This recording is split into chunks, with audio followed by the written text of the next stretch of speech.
Welcome back to the channel, investors. We are currently witnessing one of the most pivotal moments in Bitcoin's recent history. As we speak, the king of cryptocurrency is locked in a fierce battle of consolidation, hovering precariously near the $89,000 mark.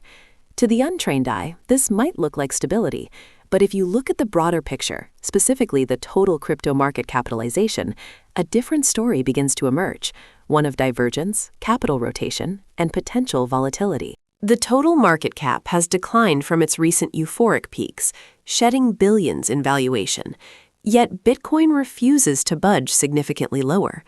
This decoupling is what we are here to discuss today. Is this the calm before the storm that propels us to $100,000? Or is the market running out of steam? Let's dive deep into the charts, the macroeconomics, and the on-chain data to find the truth. First, let's address the elephant in the room, the price action at 89,000.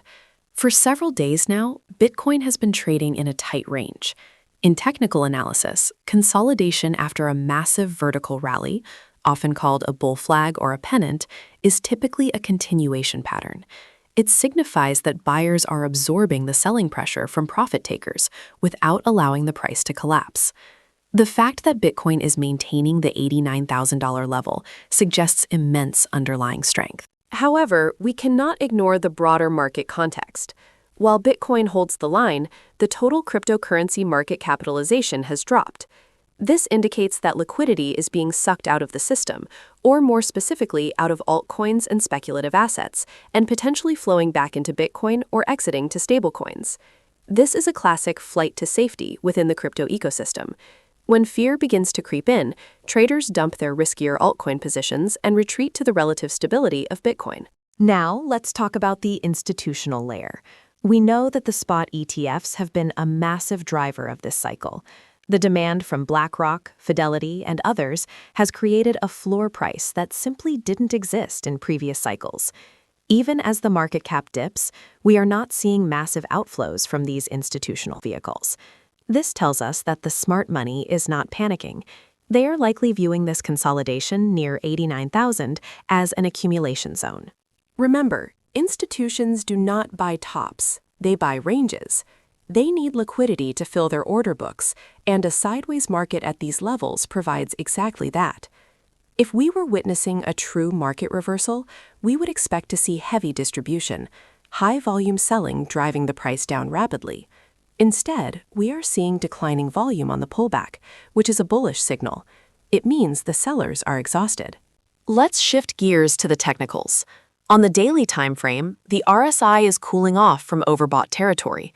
This is healthy. You cannot sustain a parabolic run forever without resetting the indicators. The $89,000 level is acting as a pivot point. A daily close above 91,000 would likely trigger a gamma squeeze, forcing short sellers to cover and propelling us into price discovery mode. In conclusion, the consolidation at 89,000 is not a cause for alarm. It is a necessary pause for breath. The market cap decline is simply the market trimming the fat, removing the froth from speculative assets. As long as the institutional inflows remain steady, the path of least resistance remains up.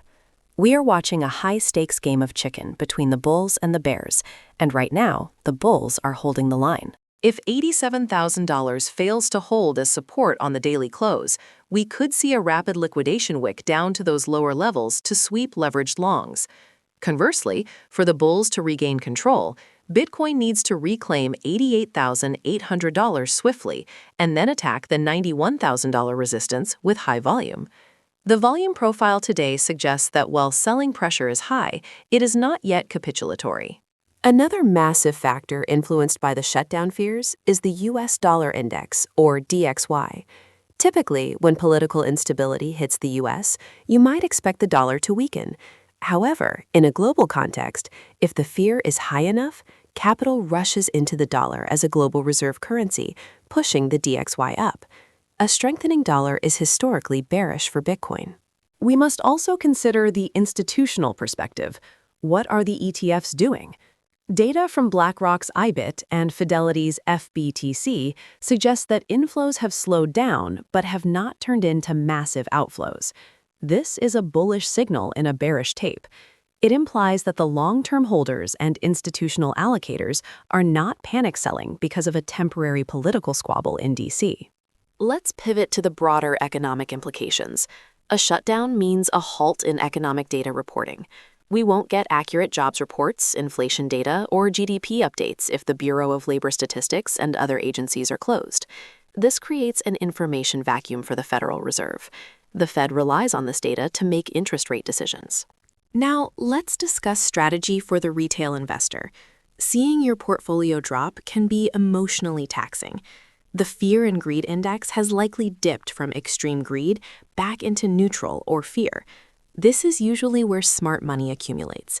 If you have cash on the sidelines, a drop to $87,000 or potentially $85,000 presents a dollar-cost averaging opportunity. For traders, this environment is treacherous. High volatility means stop losses can be hunted easily. It is advisable to reduce leverage and wait for confirmation of a reversal pattern, such as a double bottom on the 4-hour chart or a bullish divergence on the RSI before entering long positions. Do not try to catch a falling knife. Looking further ahead, what does this mean for the rest of the year? If the shutdown is resolved quickly, we could see a V-shaped recovery where Bitcoin reclaims $90,000 within days. This would be the ideal bear trap scenario.